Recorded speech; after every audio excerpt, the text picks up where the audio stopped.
Let's go to the map. I'm gonna do more. You'll never miss the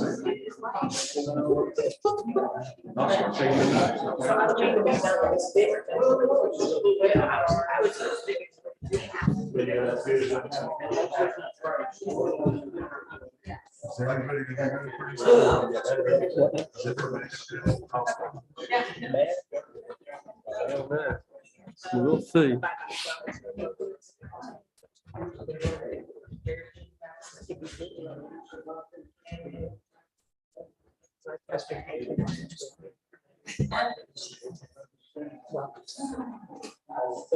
Everybody ready? I think we are. Let me call to order the Town of Highlands Board of Commissioners meeting for September 15th, 2022. The first item on the agenda, would you please stand with me for a moment of silence and a pledge to the allegiance, the flag.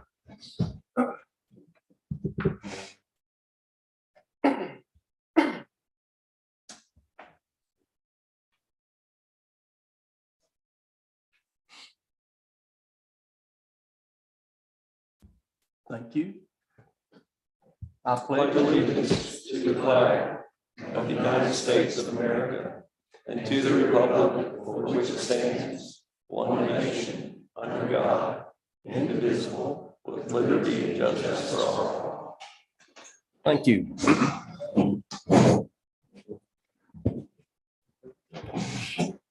Our next item on the agenda is the statement of conflict of interest, which is posted on our agenda. That's just a reminder to all of our commissioners. And then the next item on the agenda would be public comment period. If anyone. I have a business relationship with Kimberly Horn, the previous employer, on a sales tax highway improvement project. Okay, thank you very much. Our next item would be the public comment period. And if anyone would like to make a public comment, we'd appreciate you coming to the podium, stating your name for the record. And if we can keep the comments to 3 minutes or less, we'd appreciate it. But at this moment, I'll open up the floor. If anybody'd like to make a public comment, the floor is all yours.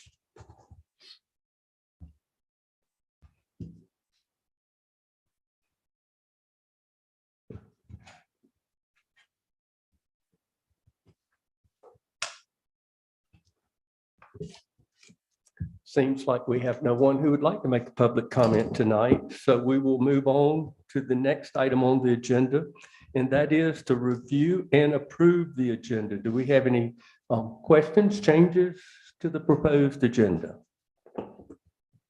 Move we approve it as presented.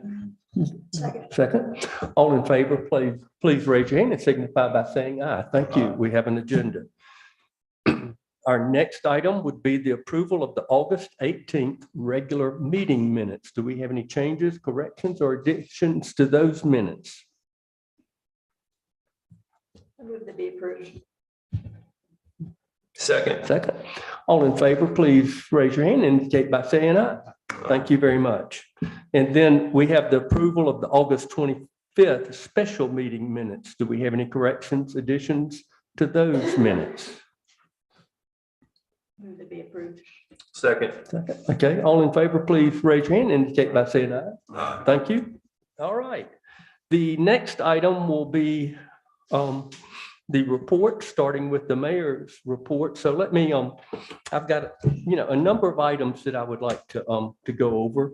One is an announcement that I would like to make, and that is on Friday, September 30th, I host a community coffee at the Hudson Library at 11 o'clock. And for this coffee coming up on the 30th, I've invited Representative Carl Gillespie of our district and also Senator Kevin Corbin that represents our district. And they've agreed to come, and the topic will be their view of what will be the agenda for the next legislative session that will be coming up after at beginning of the new year. So I'd encourage you to come. They'll be taking questions and answers. And I really appreciate them coming at this time to kind of give us an update of what's happening in Raleigh and how it will impact our community. The other thing that I have, a few things. One thing is the fire department. I've been talking with Chief Gearhart about having a tour for the board, and they are still working on the fire department construction things like putting in flooring, doing electrical work and everything. They're anticipating being through in about 3 to 4 weeks. And what I'd like to do, once we get kind of the clearance that the construction is complete, to have a time where we can go through and walk through the board. So the board will be able to walk through the building. So I'll keep everyone posted on when that is the time for the tour of the new fire department. And then we have a dedication ceremony and a public open house that will be scheduled at a later date. A couple of other things that I want to bring up. One, in the primary, we talked about the proliferation of political signs at our precinct at the rec park. At that time, I said I would look into seeing if there's some things we can do to maybe moderate the number of signs and so forth. I've had a good conversation with the folks at the Board of Elections, and they looked at me and said, Mayor, the proliferation of political signs occur at every precinct in our county. It's not just Highlands. They said, yes, you could, with a lot of planning and everything, you might be able to come up with some restraints and guidelines, ordinances, but they cautioned that's, a political expression and so forth. So they said you really need to be real cautious about what restraints you put on the display of signs in front of the rec park, and then be prepared to do a lot of enforcement, because as being a former candidate myself, I know you get the election fever to where you just think one more sign will be enough to win all the votes. So, I don't know how the board wants to address this, or if we do. One of the things is that there is a state law, you can put up signs in front of a precinct 30 days before voting begins. We had a tremendous number of candidates in the primary. That has been reduced drastically now that we are into the general election.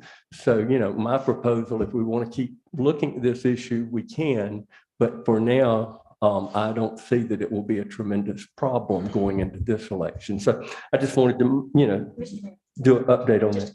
Yes, please. I think the biggest problem is the size. Yeah. Somebody puts up a big one, and then somebody puts up a bigger one, and then somebody puts up a bigger one. Right. Okay, and I think if we had a maximum size, I don't care how many there are, but Okay. everybody gets the same size. Right. They also need to, I think the legislature has to put out their signs that say that's a polling place and that sort of Yeah, stuff. yeah, We need to, I think we should reserve a site at the base of the park. Right. That should be done. That's probably good. Okay. But I think it's more size than anything Yeah. else. And I know Things that are Eric- the size of billboards are just, Sure. Ridiculous. yeah. I know, Eric, you've had a long history of working as a poll worker. Maybe we can take this to a committee to come up with some proposed guidelines. Yeah, if it's for it. just size, I don't care Okay. what you put up, but it needs to be, Okay. well, I don't know, maybe each candidate gets one or two, but I think it's size more than anything. That's what I noticed is bigger and bigger and bigger. Yeah, okay. Joyce, don't we have to amend our zoning ordinance anyway? Because it doesn't allow political signs on town property. So I think we have to fix that. No, it's a polling place, so they're allowed to have Right, signs But I there. think there's a conflict with our zoning. ordinance. We do enforce, you can't put a sign on a town right away. Right. if there is a yard sign, for example, Right. you can put it on that person's property. And I know our code enforcement person does enforce that. Am I not right? Right. I think we just need to clarify the polling place and what's allowed at the polling place. That's exactly Size, right. number, location. Right. Okay, all right, we'll work on that then. But I did want to tell you that we followed up with talking with the Board of Elections. Next thing, this is a board decision, but I've been working with the chamber. We've the chamber and the town. We've been trying to come up with a time when we could all sit down and meet and talk about some common issues and so forth. They proposed sometimes. We've tried to do sometimes. And it's getting into the fall, and I've been working with Kay McCann, and a proposed time would be, they will be having a board meeting on September the 20th. And the idea might be that we could meet, that would be next Tuesday at around either 11 o'clock or 11:30, where we could just have a joint meeting at that time. I know that is short notice, but I'm wondering how many of our commissioners would be willing to meet with the chamber at that time, if we could get a quorum, or do we need to try to reschedule it maybe into October? So how does the board feel about, you can do the 20th? I'm going to be out of town there. Okay. I'm available. Eric, could you? Should be. Okay. Where's it going to be, Mayor? It would be at the rec park. What time is that? We could do it at Jay, would 11 o'clock be okay? 11:30, whatever works for you guys. Could you join us both? I can miss another Rotary meeting. It's 11:30. Let's do it at 11 That's gonna o'clock. kill three of us. Okay. 11. So we will do that, and we'll advertise it that we're going to be meeting and so forth. Gibby, make sure we get that out. All right, very good, very good. Okay, that's all I have on my report. So I'm going to now turn it over to the commissioners for any committee reports or any individual reports they'd like to make. Sherry asked me to mention that flu shots are in at Highlands Pharmacy, Mayor. Okay, Is that regular flu shots? I think? Right, and the high dose for those of us that need it. do they have the booster that Yes. covalent? Yes. Is that available too? You're talking about the booster for the, Booster for. COVID. no, that's not available, but she did say it has to be 2 weeks after the flu shot. So might as well go ahead and get your flu shot. Okay. Okay, all right. Any other? But she has the higher strength, for seniors. Okay. No. You can walk in. Okay. Any other reports? Hearing none, let's move to the town manager, Josh Ward. Okay. Well, the mayor had mentioned the fire department. We found out today it's looking like 4 to 6 weeks before completion of the new fire department. They're looking at installing the elevator. The flooring is starting next week. The base coat of asphalt is hopefully starting next week. Still got cabinets in the kitchen and the bathrooms. The electrical is finishing up now. So it looks like 4 to 6 weeks they'll be able to move in. So again, at that point, then we can get in there and have a tour of it, because it won't be a construction site. So it's looking very good. I think everybody's going to be very pleased with the inside of it. And Josh, there will still need to be purchases for a lot of finishing items once we're. Correct. The furniture, a lot of the appliances and things like that were not part of the loan. So all that, some of those have been purchased with surplus the fire department had.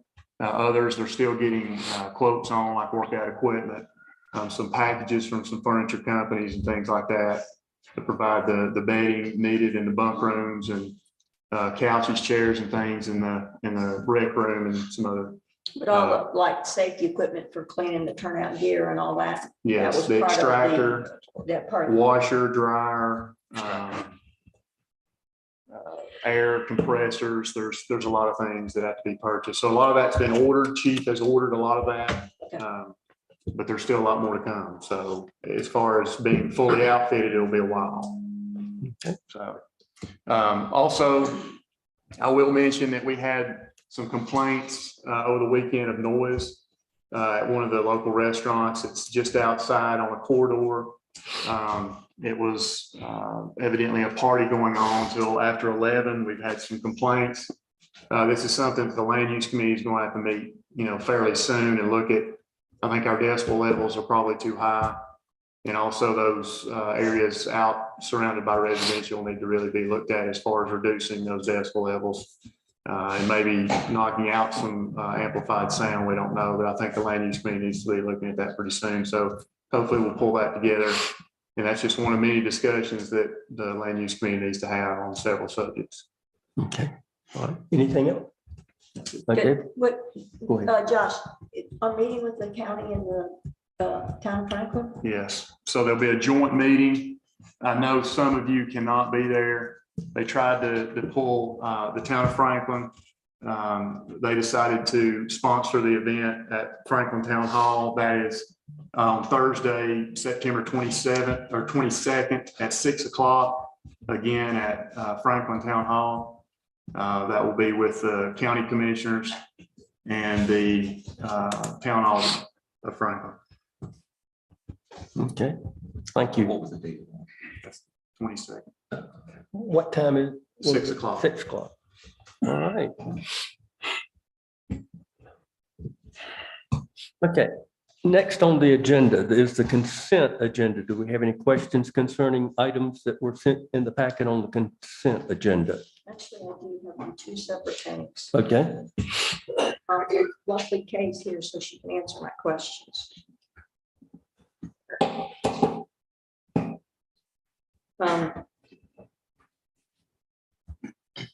Sorry, let me find him. Okay.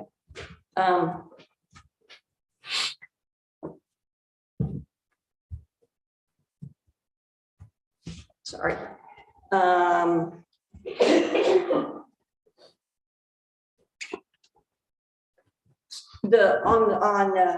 Geez, this is page 59 of our agenda, but basically it's the request for Kelsey Hutchison Park of Trucking 2022.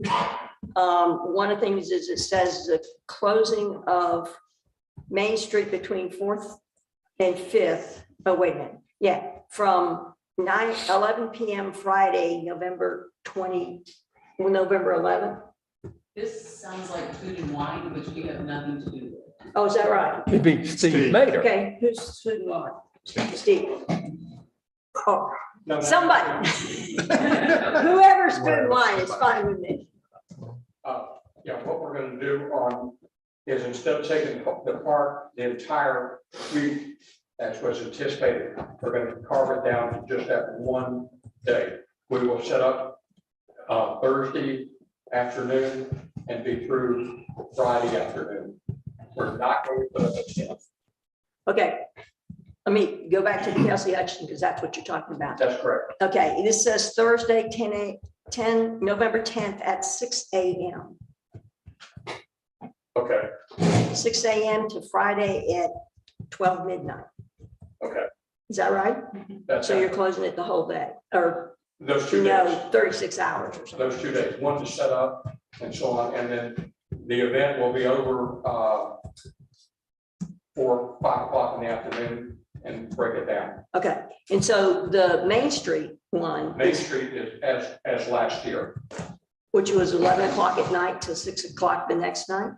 I believe that's correct. Okay, I just thought Main Street seemed to me should have taken more time than to just move in some trucks. I think what they're doing, they're gonna have to set up some barriers around there, around the egress and egress there at the park. Yeah, okay, And then they're gonna put up some sort of fencing. That's what's taking up. okay, and then the parking for the at the lot on Spring and Second, okay? Is that gonna be, I mean, Wright Square is private parking. That's correct. So you're gonna not allow parking in there? Or you're gonna have some way of keeping people who are coming to the sip and pour or pour and sip or whatever it is? It's the, there'll be the evening events there. Huh?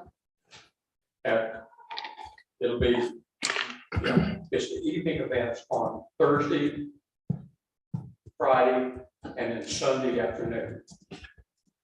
Okay, Okay, so that should not compete with any of the businesses per se. okay. I just wondered if you had talked to the businesses. I have not personally, but we'll be glad to do that. The only thing is potentially would be with, I think we'll work. Real estate. You never know what. I know, yeah. No, Well, I mean, I would highly suggest, I agree with Amy, well, I think where she's going. Sherry Sims is the Yeah, we. HOA president. Right, yeah, we will get with that. Okay, and I think there's still a restaurant in Highlands Barn. No, it's closed. Is it closed? It's- Because yeah, the renovations. Okay, Okay. and it will be in November too. He thinks so. Okay. Yeah, that's what I'm So getting. we talk about, we're talking about Highlands Barn. Mhm. They want to get a conversation with Okay, people. okay. I just want to make sure that we weren't Yes, permitting something that other people had objections to. yeah. Okay. We'll make every effort to not impede parking. So, Commissioner, part of the discussion, I think, or part two, was about the 61, because if you get somebody that's working and come in there and park together, so that's part of the discussion. Why they were closed at 6 o'clock for people coming in. Pine Street. Pine Street. yeah, So that was my question for the chamber thing was, you're closing Pine Street, not the park, right? It's not a ticketed event. Oh, no, we don't do ticketed events. Well, it just says you're closing the park, so I was assuming that maybe it's a ticketed event. You're closing Pine Street. Yeah, it's just closing Pine Street. We're just wanting to close it a little early to do some clogging and storytelling and stuff like that. Okay, I just want to be sure that I understood, Yeah. because closing the park is different than It's closing the different street. closing the street. Yes, okay, Okay. that's all I have. Okay, good. Any other questions about the consent agenda? If not, I'll entertain a motion to approve it. Second. Second. Okay, all in favor, please indicate by raising your hand, signifying by saying aye. Thank you very much. Item number 9, the Big Bear Pen Tower report, and we will zoom in Mr.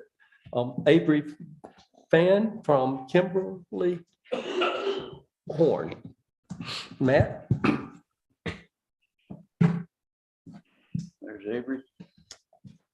Can you hear us okay, Avery? Yes, I can. Can you hear me? Yes. All right, don't want to check that first. So a number of months back, we set out to do some studies on our tower. One was to do the periodic maintenance of that tower, to do that report. And then the second one was a rigorous structural analysis. We had a number of other tenants who were wanting to be on the tower, and we had a question about possibly raising some other antennas and things like that. So we wanted to do an analysis first before we did any of that. And then the third item that we were going to do, and it will be in this report as well, was an interference study to make sure that no tenants on the tower were interfering with anyone else. So we have contracted with Kimberly Horn, and Mr. Avery Fan is their engineer. So I'm going to turn it over to him. And Avery, if you want to share your screen, that way you can kind of flow through these reports at your leisure. Yeah, it looks like, can the host allow me to share my screen? Give us just a minute. She's working on that.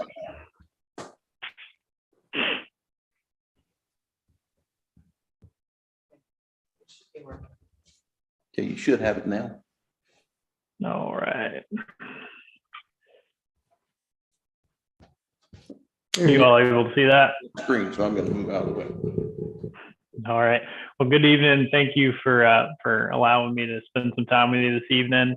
My name is Avery Fan. I'm an associate with Kimberly Horn out of our Raleigh office.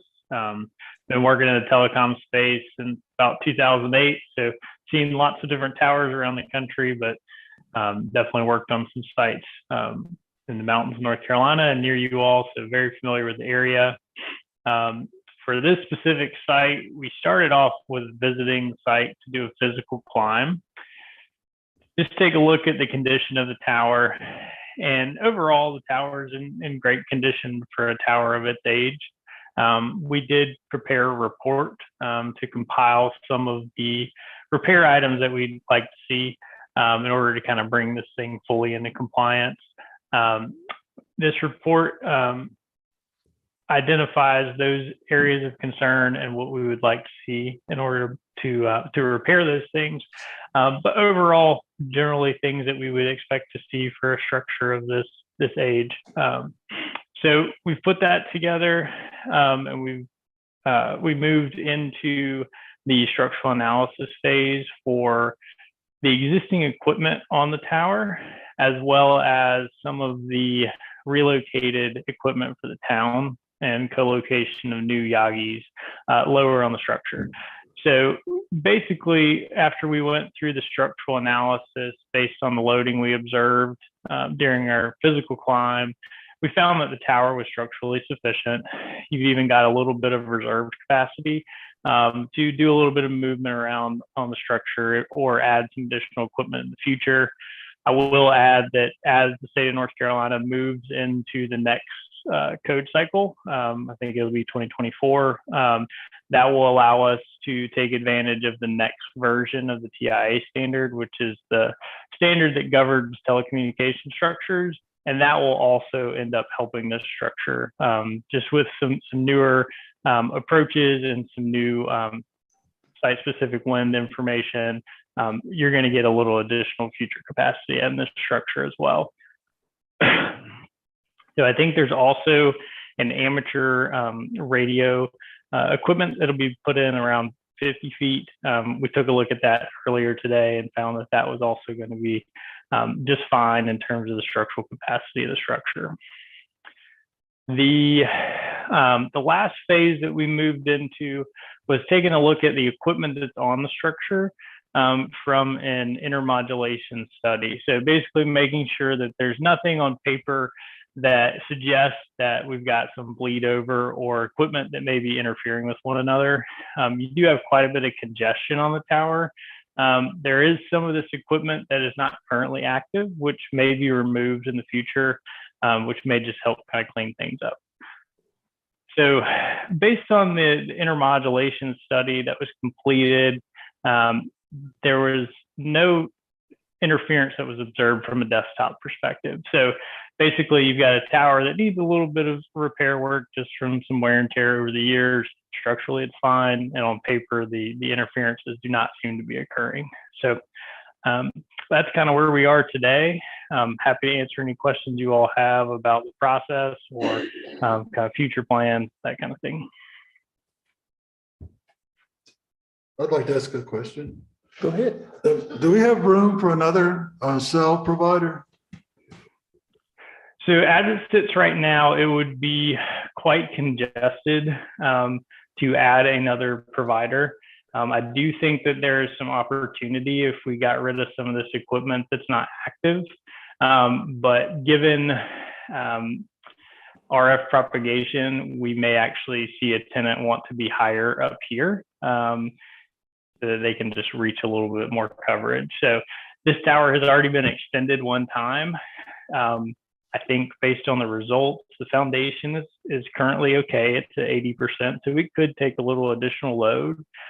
We may need to do some structural reinforcement to the structure itself if we were to extend it like another 10 feet to put another carrier on there. But I think it would require a little bit of work. And then I wanted to ask one more question. I talked to Josh today about lightning protection. And what's your plan for that? Is it a halo device or? So lots of, so you said lightning protection, right? Correct. Okay. So the original TIA standard that's currently adopted by North Carolina, it does recommend that you have a lightning rod at the very top of the structure that gets grounded out But the latest version of the TIA standard actually moves away from that recommendation because they realize that the structure itself is actually a pretty good mechanism for lightning to get hit and then dissipated into the ground. So with the amount of equipment that we've got going above the structure here, it's probably going to hit that mount pipe and then it's going to ground out. So you don't think we need to do anything? I don't think so. Matt, I know this is not a town issue, but while we're talking about the tower, what's the deal with cell phone service around here lately? Can you answer that question? I wish I could. No, I cannot. Yeah, I wish I could help with that, But you don't even know what's going on with Verizon, why it's so poor? No, we don't get a lot of feedback from them. We usually, if somebody gives a complaint, we'll call in and try to find out, but that's about it. Most of the time, it generally happens around this time of the year when we see that there's a lot of influx of people in town that you don't have the capacity on the tower. Okay. I just heard something about the 5G trend switch over or whatever. Yeah. But Well, is it active? Is the Verizon tower active now? It is. And Matt, with the US Cellular tower that's by the fire station, there is a spot for another provider there if somebody wanted to rent it, correct? There is. It's at the 70-foot mark, so may not be as desirable for carriers, but there is a space there. Okay. Matt, I don't know if this is a question for you or the gentleman that's presenting there. The unused equipment, is it identified, and is there a way to have that equipment removed if it's not being used? There is. We have this today. Our plan is to bring the quote back to you all next month for Kimley Horn to act as a general contractor to resolve the few items that are on the maintenance study.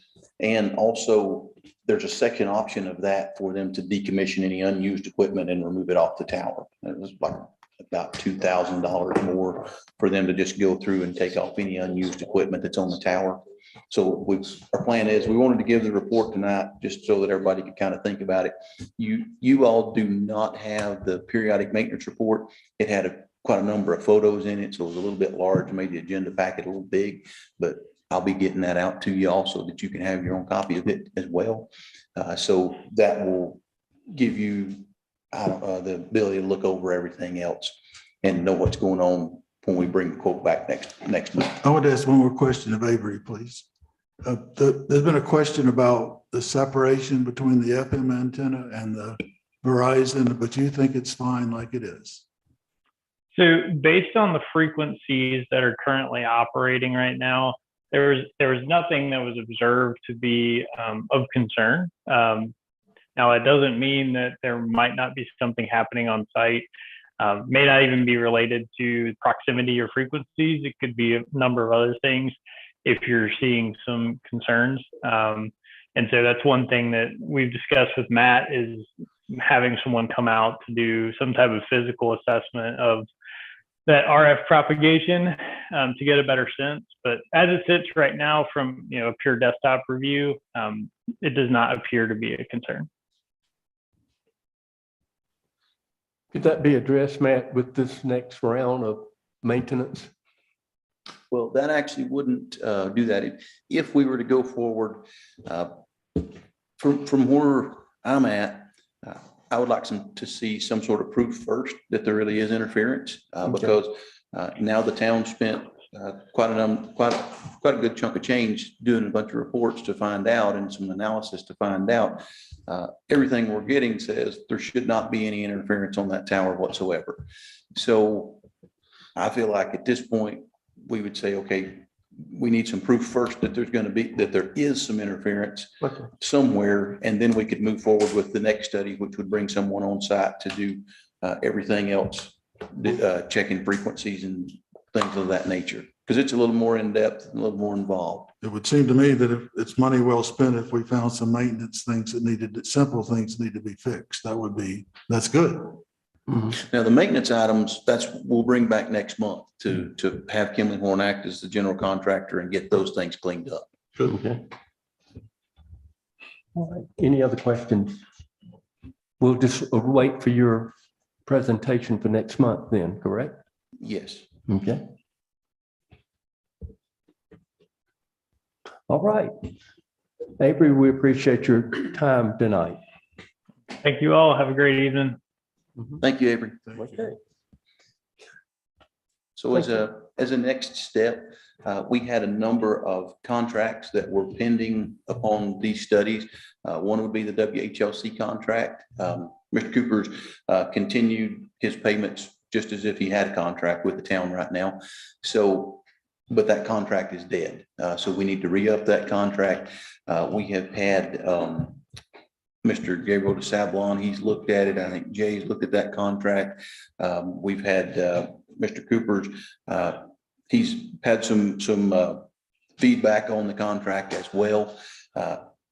So tonight, if the board sees fit, we would like to move forward with the finalizing the contract with WHLC and try to bring that back to the board within the next month or so. And also within this structural analysis and frequency study, we had also discussed with to have the amateur radio on the tower, and also for Hotwire to have some open air receive antennas on the tower. So the proposals for all those antennas were on the structural analysis. So the tower will be in good shape with all of those antennas on that. So now we know that we're okay to attach the antennas. Now it would be up to you as a board to say, yes, we want to do contracts with all of these, and then we'll move forward with those if you choose for us to do so.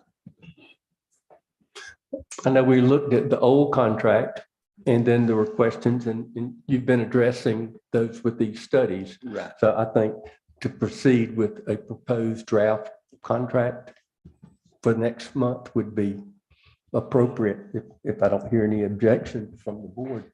Continue the work.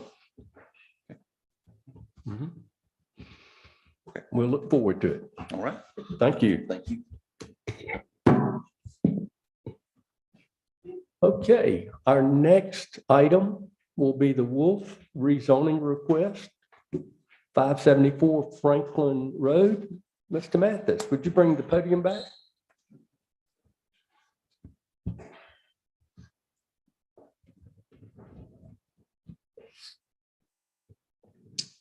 All right, Jason, I believe we've got Jason on here, Jason Wolf. Gibby, is he muted? Jason, can you unmute yourself, please? Sure. Yeah, can you hear me okay? Yeah, and you can turn your video on too if you'd like. All right. Yeah. Okay. I think we've got it working now.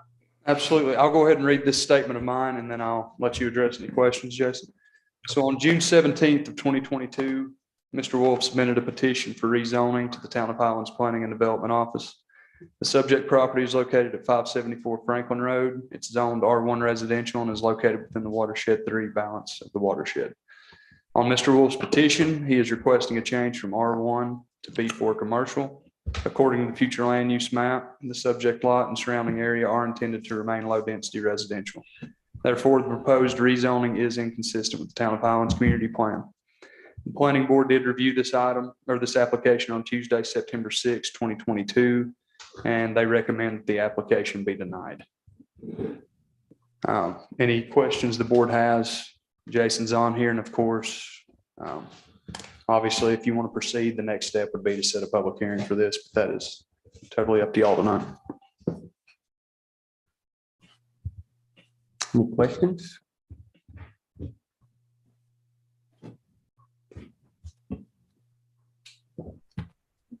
I would say, I mean, I probably was wrong to send it to the planning board, but I would say I was thinking along the lines of, as we discussed last time, that maybe we needed to look at places that would be different zoning things, because our zones have been in place for a long time. But I think we need to do it in a comprehensive way, not a piecemeal here, there, everywhere kind of way. And so I don't see I would agree with the planning board. Yeah, I agree with the planning board as well and deny the request. Is that a motion? If you'd like to make a motion, I'll make a motion that we deny the request. okay, Second. second. Any further discussions? Hearing none, all in favor, please indicate by raising your hand and signify by saying aye. Okay, thank you. Appreciate it. Thank you for joining us, Mr. Wolf. All right. Okay, the next item, Code of Ordinances Amendments. Lieutenant Leah McCall will come up and do a presentation. Let me give you some background. As the mayor, I've been concerned and observed some situations where I thought that our code didn't quite thoroughly cover some of the things that were happening. And I asked the police department and the town manager to kind of do a review, and what we have tonight is the work that has been done. I will say what the intent to me is to prevent people, and this has happened before because I've witnessed it and dealt with it, that people would come and basically sleep and live in their car on Main Street or on our public parking areas. And I think we need to have a clear, ordinance that says that's not allowed. And then also from a standpoint of camping, we have a lot of town property where people might get the idea that they could camp there. And again, I think we have things on the books already. Am I not correct, Officer McCall? Yes. This is a clarification of what we're doing already. So let me turn it over to Officer McCall. So the chief couldn't be here. She's taking a well-deserved vacation and asked me to stand up and read what we had in mind. So we're requesting a revision of the all-night parking prohibited ordinance.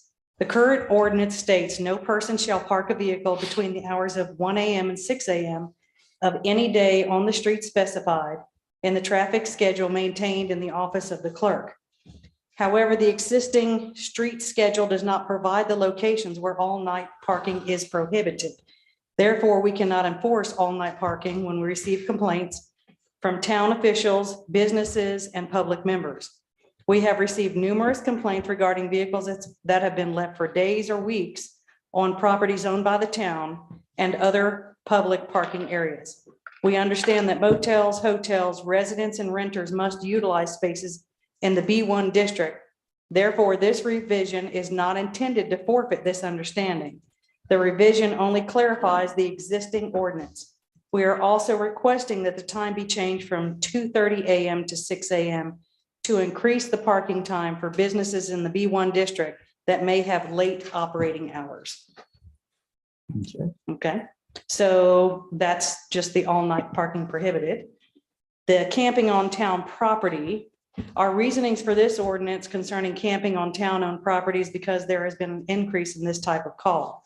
We found people asleep in front of the front door of town hall. We've had people camping in the woods behind the rec park. We recently had a woman call in to complain that a person was sleeping on the sidewalk, and this scared her because she walks very early in the morning. We have found people asleep on picnic tables at the rec park.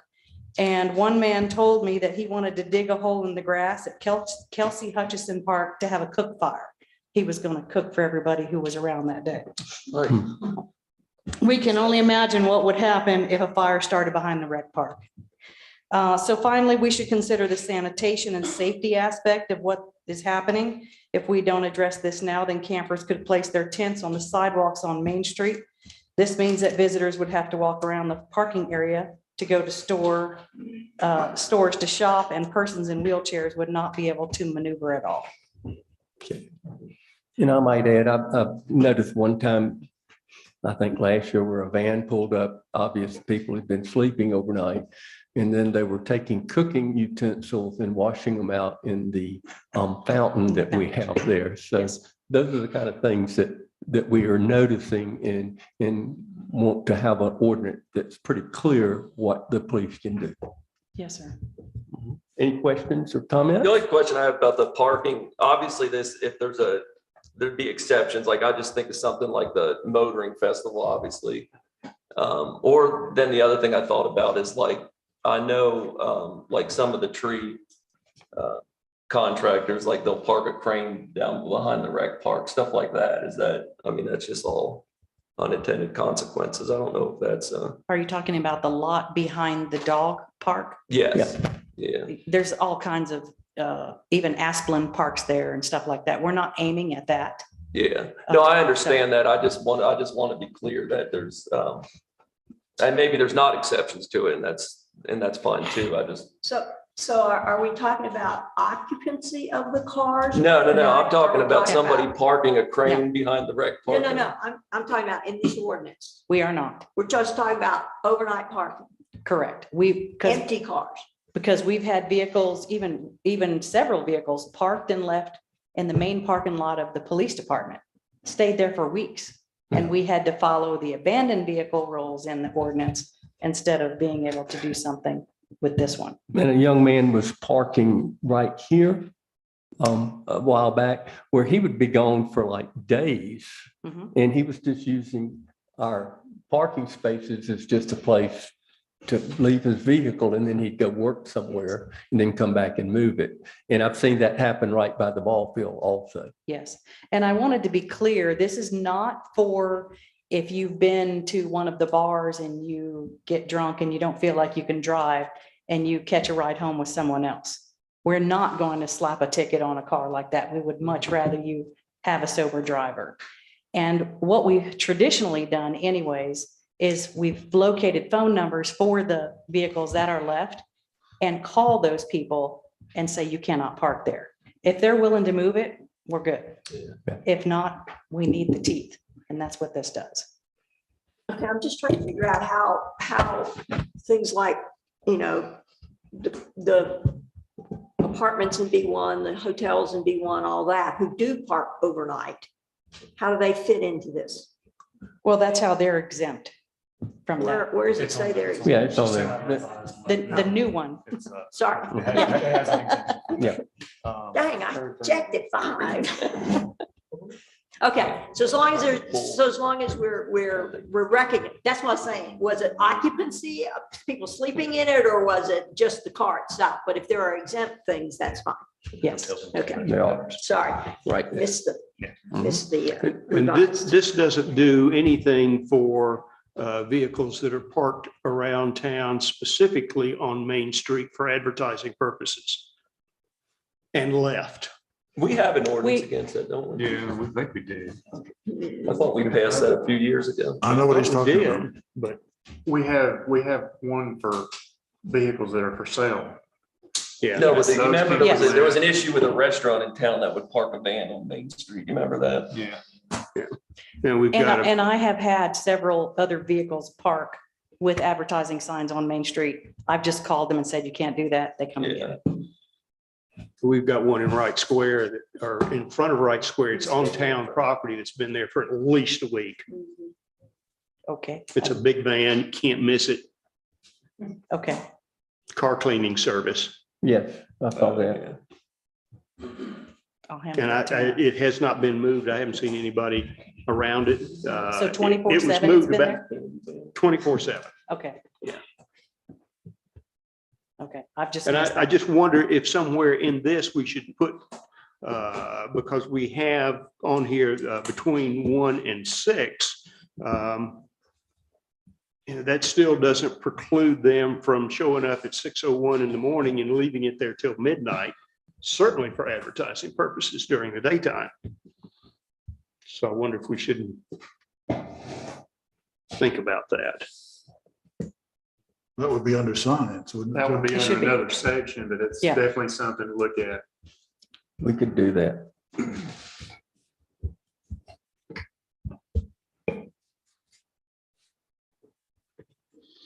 Did the town attorney review these?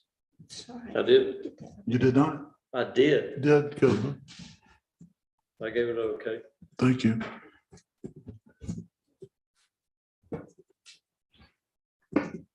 Well, then, I'll make a motion. Is that you waiting for a motion? Yeah. A motion to approve the code ordinances amendments to the parking revision and then to camping on town property. Okay. Second, any further discussion? we will look at the advertising issue too, Commissioner Dotson.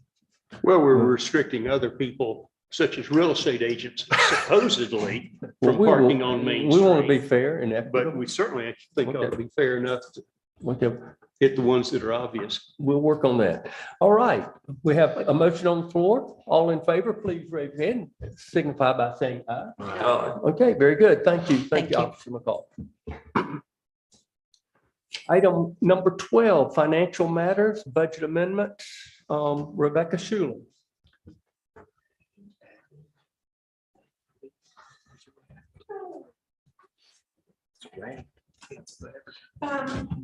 The Arnold Road pump station, Brian Tripp, WK Dixon, they came back with that project's been going on so long that there has been some upgrades to the electrical, some panels that needed to go in, some SCADA upgrades so that there was a little bit of reciprocity backup. So if one of the things goes down, the other one would still keep running because that is such a high flow area. And we've had such a hard time with Arnold Road. So material wasn't bought too, I think, and has been backlogged in different things. So anyway, the increase was $136,000. That is just going to come out of the sewer fund balance, just to add to that so that we can increase to continue that contract. Does that finish the contract? It does finish the contract. And if you recall, when Lamar came and gave us a whole briefing about this, he did indicate that there might be additional costs, and our response was whatever is needed, let's do it. So yes, there were additional costs. Yes. And then the next matter is to transfer the fire department's benevolent and relief funds to the NCU Capital Trust. They were some accounts that the fire department was still running. And with our new auditors, they think that because everything is under our VIN number, our federal ID number, that it should run through the finance department for the town of Highlands. And it should. I have reached out to the School of Government and several attorneys at the School of Government and different things. And because it is our federal ID number, I'm responsible for it. So I don't like overseeing other people thinking they're responsible for something that I really am responsible for. So that's where that came from. So we would get more interest if we move it to the trust. Okay. Shall we do approvals for each item? Okay. Do we have any questions concerning the Arnold Road pump station increase? Move for approval, 136,000. All right, you've got a second? Second. All in favor, please indicate by raising your hand and saying aye. Thank you. Very good. And then the transfer of the fire department benevolent and relief funds to the North Carolina Capital Management Trust Fund. Do we have? You can talk to the fire department about The this. fire department actually had a special meeting on it Monday night. And I think there was 19 volunteers there and they voted unanimously. And the relief fund has also met and voted. Okay. So we move the fire department rescue benevolent fund to the, I guess, under your purview, the capital management trust. Yes. Okay. Second. All in favor, please indicate by raising your hand and signify by saying aye. Thank you. Thank you, Rebecca. All right, the next item, sidewalk engineering proposal on Highway 106. Let me start and Lamar Nix will come up and also provide some information. We've been talking about our sidewalks in Highlands, and we've been making progress, like the new sidewalk on First Street, try to make connections and extend the walkability of this town. Couple of things. I think we need to have a committee, I guess land use or public works, to look at our current sidewalk plan and make some recommendations on how we can further develop the sidewalk plan. Also, the Macon County master transportation plan that we approved along with the county and all the municipalities, in that it calls for the development of sidewalks on our feeders, artery roads such as 106 and 64. And with that, I know we need to be looking at this whole initiative comprehensively, but at the same time, I've been approached by 2 potential private donor entities who would like to see the development of a sidewalk from around the Highlands Country Club into Main Street. It's been noted that there are a lot of workers who are now walking on the side of the road there, and they're concerned about safety. That's not just there, though. Also on the Franklin Road, you see workers or people that live in the neighborhoods walking into town. So it's a comprehensive need of looking at the development of these sidewalks on our main arteries into the town. A little bit of background: the state DOT had a plan for improving 106 a number of years ago from the state line all the way into Main Street. Part of that was to build sidewalks, but when they went to get public comment from folks from the state line all the way into Highlands and through Scaly, people did not want to see that project go through, and it was eliminated. Even if it had been funded, it would have not become a reality until around 2029 or 30. It's now back in the transportation plan conceptually, and the possible date would be around 2040. So there's a long period of time if we were just to rely on the state DOT to put in those sidewalks, although there's some new movement now with the state funding to target things like sidewalks. So that's kind of the spirit behind this. I talked to Lamar. Lamar is a professional engineer. He has the ability to do a design for such a project, but this would be a pretty big project. And Lamar, to be quite frank, with all the public works projects that are going on, simply does not have the time to come up with a conceptual idea about how this sidewalk could be built and how it could, what it would cost. So Lamar, I want you to come up and just talk about where we are. We've contacted a professional engineering company to kind of make a proposal on how to proceed, because we really have no idea how much a project like this would actually cost. So Lamar, I'll let you take it away. Well, I guess we'll just talk about the project in a little bit of detail to give you an idea of what's involved. It's not as simple as going out and getting a load of concrete, set up some forms, pour curb and gutter, and then a sidewalk. Project in Highlands with the topography is quite different. To do a linear sidewalk project, you'll definitely have to put in a drainage system, most of the time parallel with the road to handle the water. And also with our topography, in a number of areas, you will have retaining wall. So you'll have some aspect of hydrology, you'll have an aspect of structural design. That's quite a bit of things that go in it. In this particular project, looking at it, it also had some environmental issues with the creek right at the side of 106, right below the plaza, in close proximity to the shoulder. Some discussion with the DOT indicated that their preference is to see 2.5 foot curb and gutter as opposed to 1.5 foot, which we typically use, just to narrow it up some. They want a 2 foot strip. They want a 5 foot sidewalk that meets ADA requirements. Having said all that, that adds up to over 9 feet of width from the white line to do this. So you can see it can get into that stream bed pretty easily on the left side of 106 going out of town. So looking at a little bit more detail, the idea was, well, maybe we go to the right side to get away from those problems. You'll get into retaining issues either way. You get into hydrology and putting in drainage systems either way. So I looked at, contacted Stillwell Engineering. We looked at it in some detail. He got back with me with some potential costs to look at this project and give us the information that I would say the mayor and the board would need to move forward and try to seek other funding sources for this. Did you share the cost with the board? Yes. Okay, as you can see, a conceptual design, which would basically be an artistic rendering that you could take to some people who might be interested in helping fund this. So here's what we want to do. Are you interested?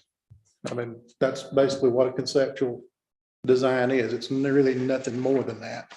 It's not an engineered set of plans. It's not something you can go to the DOT and get an encroachment permit for. And it doesn't give you estimates and so forth. That's the project design and the rest of this. That's what that's about. So you could approach this a couple of ways. If you wanted to do a conceptual design, take a look at it, get feedback on it. That's what it's going to cost. If you want to go full steam ahead and get a full set of working drawings, maybe pull the permits, or at least get it to the point you can go to contract, then it's going to cost quite a bit more. But that would give you a snapshot at this present time of the projected construction design cost to do that project. And Lamar, at that point that you were talking about with the construction drawings, we're talking about 175,000. That's right. The conceptual 15,000. That's correct. That just means that we would be able to put it out to bid and see what the total construction cost is, which, to be quite frank, would be probably in the millions. Well, 12, 15 years ago, Mayor Wilkes asked me to do an estimate to do this particular job. And at that time, I came up with, it was $1 million. And that was 12, 15 years ago. Okay. Things have definitely changed with the cost.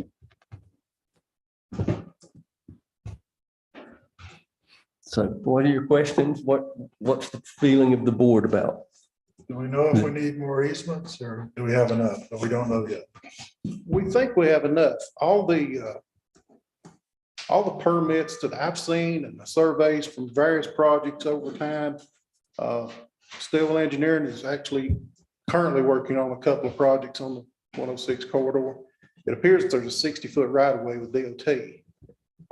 The idea is to design this to stay within it. We probably have to do some retaining on the cuts or on the slope side. So it would And go possibly on the cut side. from where to where? The idea is to go from Spring Street and then end it at an agreeable point. I think it takes some discussion. Cobb Road is a pretty good choice. Highland Road may be a choice. It's up to the Highlands Country Club, would they want a sidewalk in front of that property or not? I mean, it would be a discussion that somebody would need to make to come up with an ending point. So the conceptual design is basically to find donors. You don't ordinarily do a conceptual design if we've already decided to do a project, right? Nope. But Amy, our problem is that, I always had, and Lamar had the idea that we'd do it on the left side until Stillwell said you got a creek issue and so Yeah, forth. So we got to look at we don't even know at this point where it would go or how it would. I think Yeah, it'd and be on the right that's side. your topographical survey. Yeah. That's in the project design, not I in the think it's a conceptual given, it design. about really needs to be on the right side of the road. Mhm. We could see these costs go up doing environmental assessments. And a lot of things environmentally.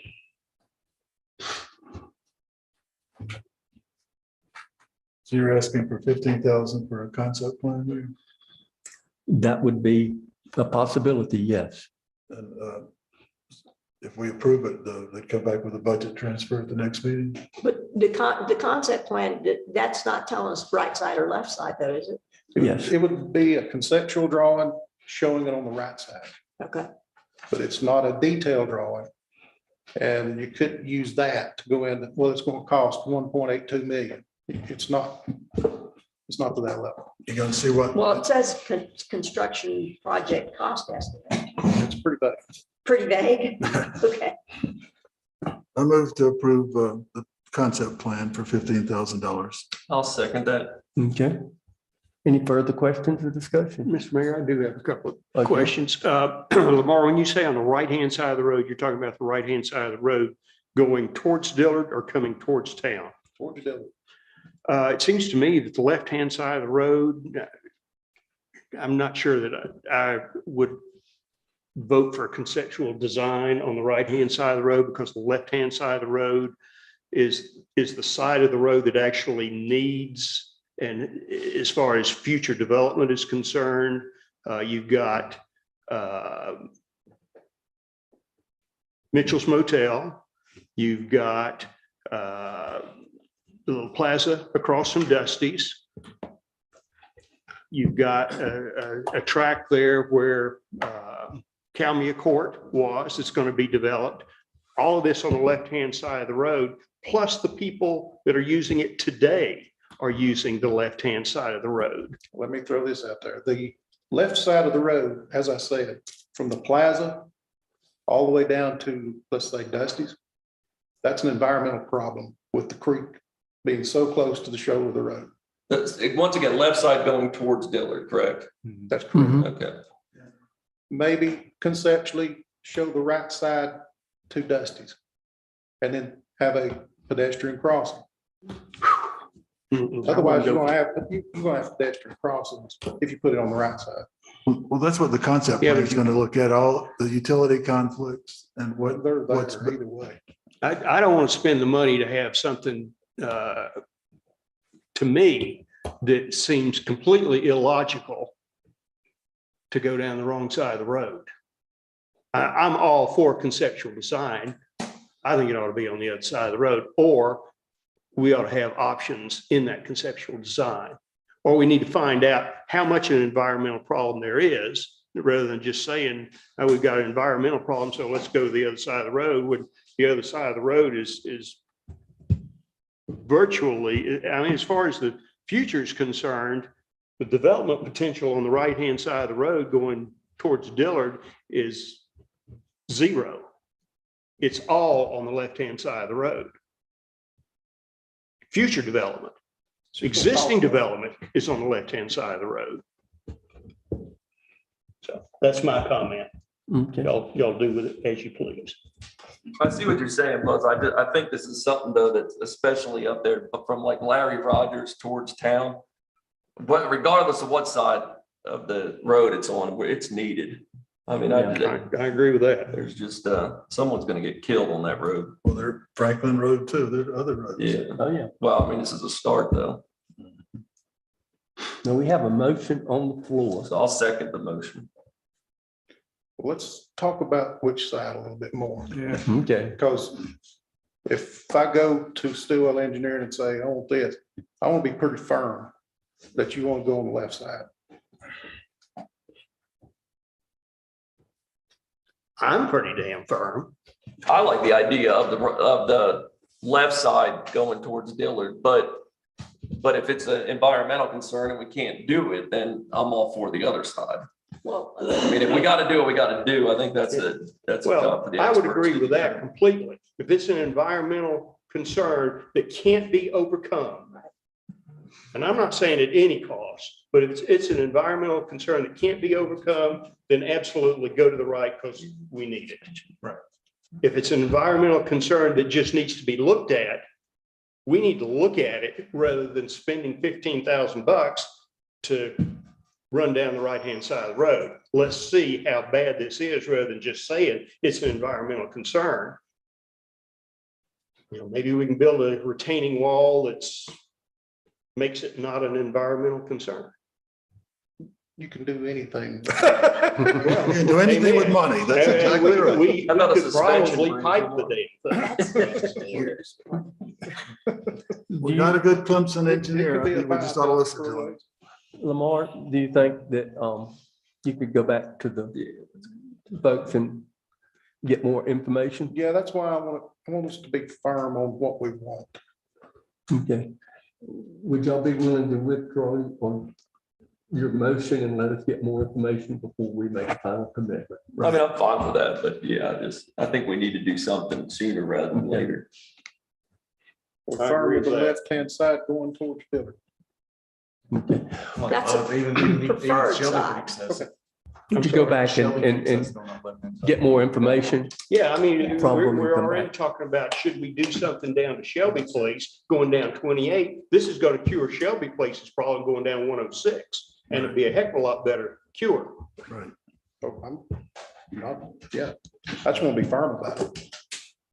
Do you want to approve the 15,000 to show the conceptual on the left side? Thanks. We're not doing the rest of it now. We're I doing know, the I'm just conceptual. saying, is the conceptual going to tell us what the problems are, the environmental problems, and I mean, I can draw a conceptual problem, well, I can. Survey, Pardon? survey.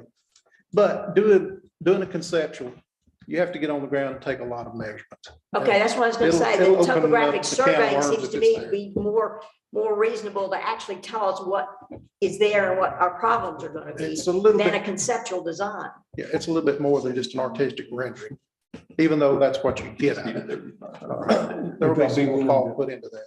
Modify the motion for it to be on the left side? Yeah, I'm all for it.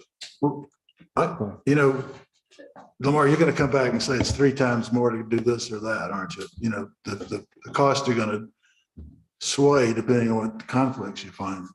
That's why you were looking at going on one side or the other now. Well, I've always wanted to put it on the left side, but there is a pretty good environmental concern there. But I think doing the conceptual, we'll dig into that pretty good. Okay.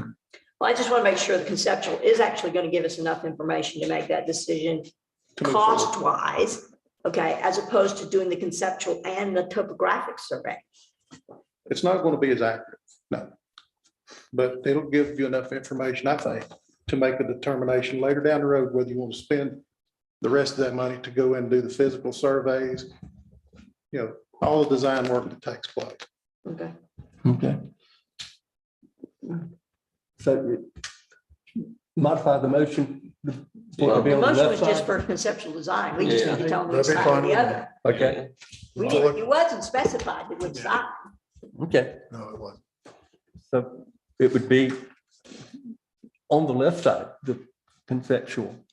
Okay, and Commissioner Haynes has modified his motion and Second. a second, Mr. Steeler is agreed. So hearing no further discussion, all in favor signify by raising your hand and saying aye. Okay, all right, very good. Thank you, Lamar. We will move forward with this. Okay. Next item, electric vehicle station policy. And again, let me bring this up. And I don't think we can solve this tonight, but you know, we've had a proposal from the chamber about the need for an electric charging station or stations here in town. We've done some preliminary research with Lamar and his crew that we could put them in certain areas and we have the power and the resources to do so. But I came up with a list of questions that I think we need to kind of address before moving forward. And I've listed those questions about if we're going to lease parking spaces, what would be the duration? What would be the obligation of our law enforcement to enforce, you know, parking in those areas strictly for charging? Things like that, I think we need to discuss. And like I say, I don't expect any resolution of this tonight, but I do think we might need to send this to the Public Works Committee or another committee that might be appropriate to look at this and kind of come up with a policy proposal as we address the issue and meet the need of electric charging stations. So what are your questions? What's the board's advice about? I moved to this send it issue? to the Public Works Committee. Okay, Second. second? Okay. I think Any- there's a lot of questions even more than this. Okay, so we've got a motion to go to the Public Works Committee. Without any further questions, all in favor, please indicate by raising your hand and signify by saying aye. Thank you. Very good. We will send that then to the Public Works Committee to address those questions and other questions that might be identified. Okay, our other item would be the short-term rental amendments. And we had our work session last week we asked our attorneys to come back and address some of the questions and issues that were brought up at that time. Tonight, we have with us both Bob Hageman and Chad Isick, who represents us, who are now Zooming in. And we have sent out today even a new revised draft of those amendments. It's been a very fluid process. And I would like to now turn it over to Chad and Bob and let them address what's in our new draft. Chad? Thank you, Mayor, members of the board.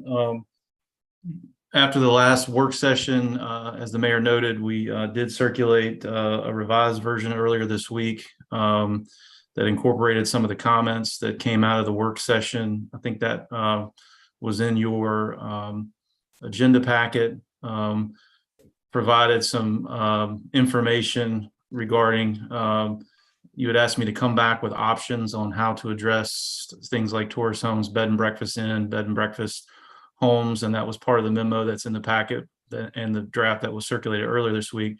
We also provided a draft ordinance, a second option for the board to consider, which the mayor mentioned, which that second version would go ahead and, as we've been doing, define short-term rentals and prohibit those in the R1 and R2 districts, essentially leave tourist homes as they currently are with a modification to the definition, and then removes the amortization provision for the time being, and would just make the short-term rentals non-conforming in the R1 and R2 districts as another option for the board to consider tonight.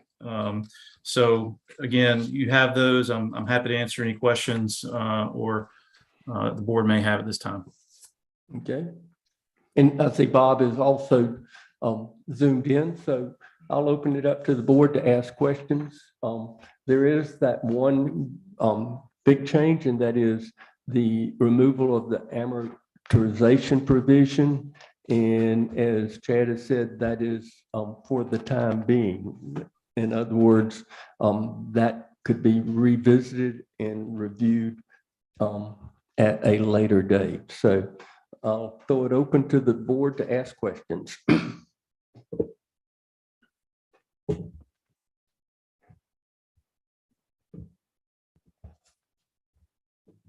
ahead. I'm waiting to let Amy go first. Pardon? Do you have any questions, No, Amy? I don't have any questions. Do you support this, Amy? I do support this. Dropping the amortization? Well, at this time, yes. For the time being. For the time being. It seems like we're getting closer than we ever have been. I did have a question about 6.5. I didn't understand why we even want to go there. Why we want to put it under commercial uses, and just why do we have to do that?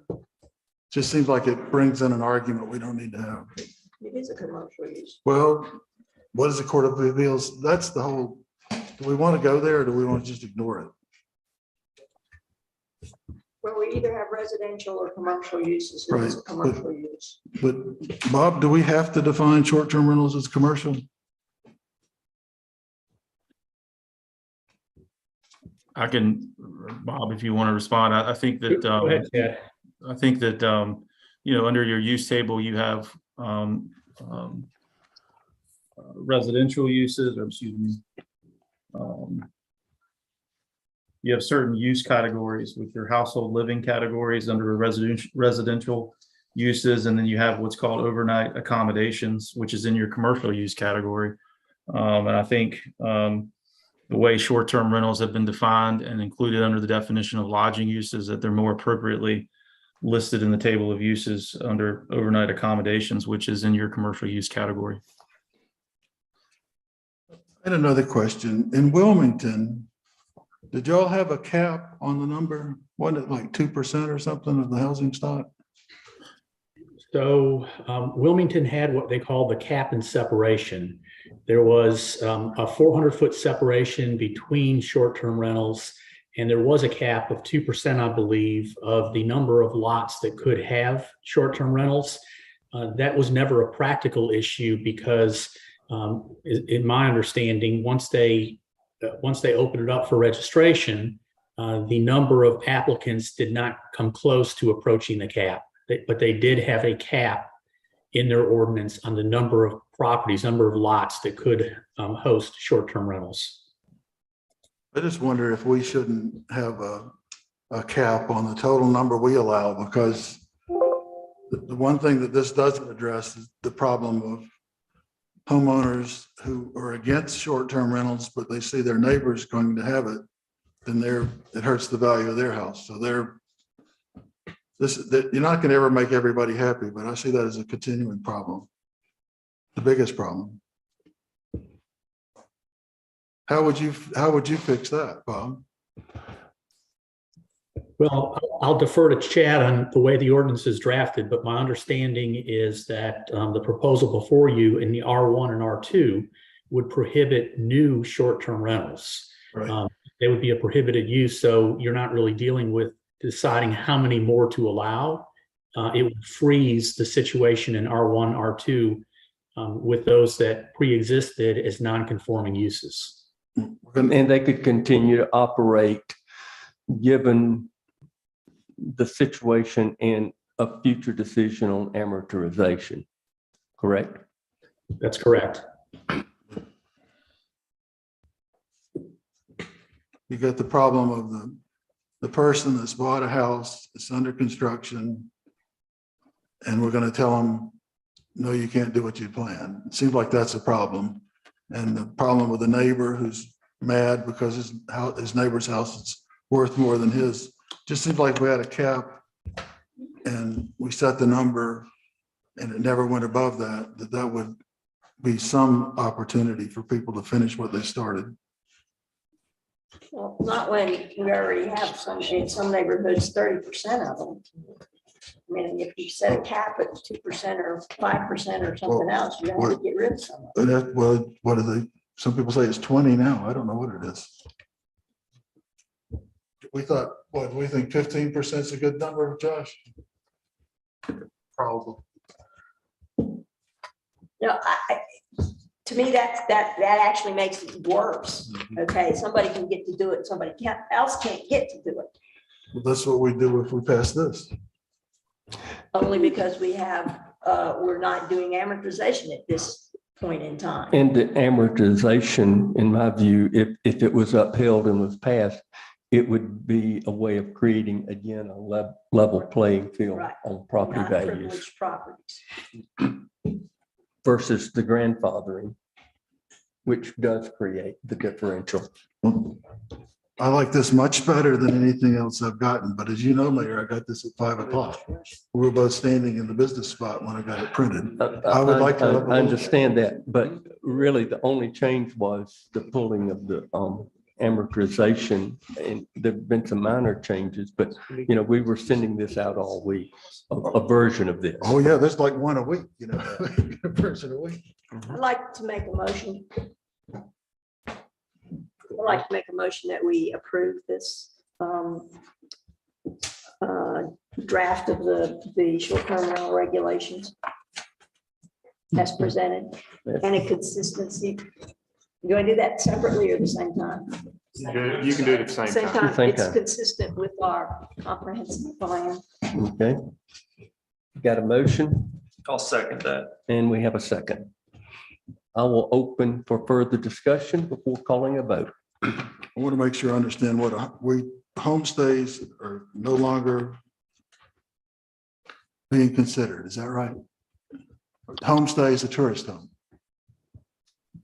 Yes, we have, under prior versions that you've seen, Commissioner, we had defined homestay separately. That was removed. And so that's not a separate use, although someone operating a homestay, I think, would fall under the definition of a tourist home if they're staying in the house and renting out a room or two, which remains unchanged in how that's treated in this draft ordinance. So that remains a special use in the R2 district. It's prohibited in the R1 district.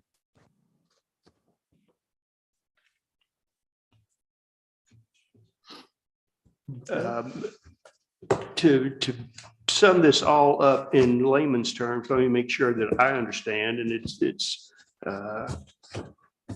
pretty clear that it seems to, number one, define short-term rentals, but it does not affect any short-term rental that's currently operating. Is that a true statement?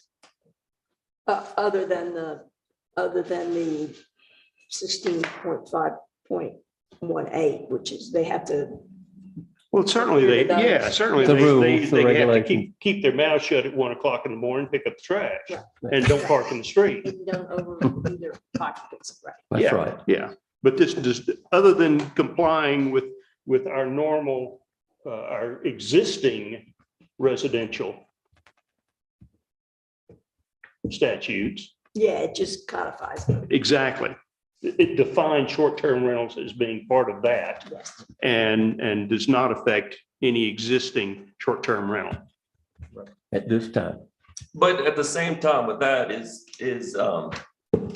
so if we're letting somebody that is trying to get in last minute and basically have one reservation, which could be a family member, for instance, we're letting, I think there's somehow we got to cut that off there because No, I think what we've defined it is it has to be operational. It means it has. to be. operational and they've had the Not- paid occupancy tax. Right, they Correct. pay occupancy tax, sales tax, things that we can actually go back a year and have them,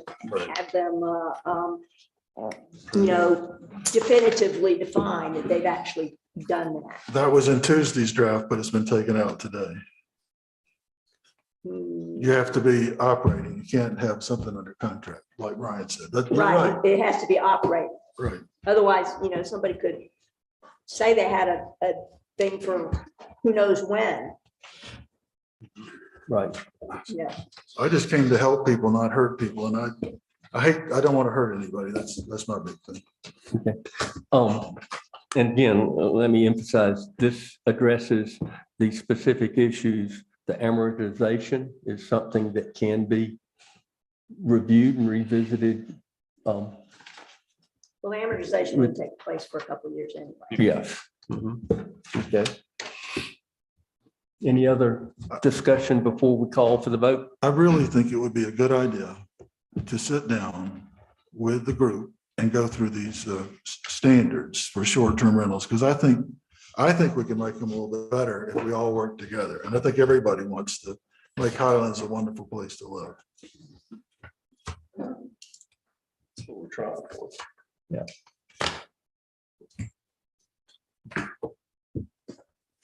Okay. Shall we call the question? All right, all in favor, please indicate by raising your hand and signify by saying aye. Aye. And opposed. I've only had 2 hours and I'm not ready to vote now. Okay, so you're voting no. I'm voting no. I'd like to have a little more time than 2 hours. All right. Okay, the motion carries. Thank you very much. Chad and Bob, do we have any more questions of Chad and Bob? Yeah, thanks Chad and Bob for all your last minute work on this. Thank you, guys. Thank you. Thank you. All right. That brings us to the end of the agenda for tonight. Do I have a motion for us to adjourn? So moved. Second. All in favor? We are adjourned. Thank you.